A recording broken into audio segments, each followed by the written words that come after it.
ಏನಾಯ್ತು ಸರ್?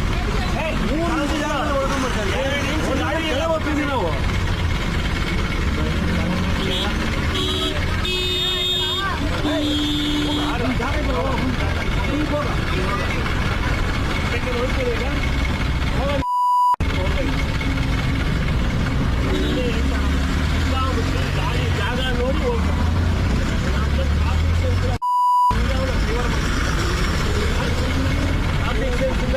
ನೀವು ಆಕ್ಸಿಡೆಂಟ್ ಆಗ್ತಿದ್ರು ಸ್ವಲ್ಪದಾಗಿ ಉಳ್ಕೊಂಡ್ರಂತೆ ಅಲ್ಲಿ ಪೂರ ಅಲ್ಲಿ ನಾನು ಮಗ ಹಂಗೂ ಬರ್ತಾರೆ ನನ್ನ ಮಕ್ಕಳು ನಿಮ್ಮ ಒಬ್ಬನಿಗೆ ಗಾಡಿ ಗೊತ್ತಿರೋದು ಬಾರ ಮೊನ್ನೆ ಹೋಗಿದ್ದ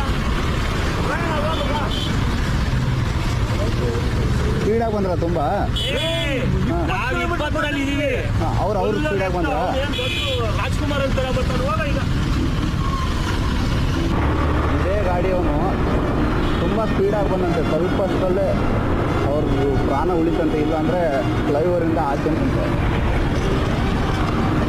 ಸೊ ನಾನು ಹೇಳೋದೇನೆಂದರೆ ಸ್ವಲ್ಪ ನಿಧಾನಕ್ಕೆ ಹೋಗುವಾಗೆಲ್ಲ ಜನರಿಗೆ ಏನೂ ತೊಂದರೆ ಆಗೋ ಥರ ನಿಧಾನಕ್ಕೆ ಹೋಗಿ ಅಂತ, ಇಲ್ಲಾಂದರೆ ಅವ್ರಿಗೇನು ಒಂದು 2 ನಿಮಿಷ ಲೇಟ್ ಆದರೂ ಪರವಾಗಿಲ್ಲ, ಸ್ವಲ್ಪ ಜೀವಿನ ಜೊತೆ ಆಟ ಆಡಬಾರ್ದಲ್ಲ.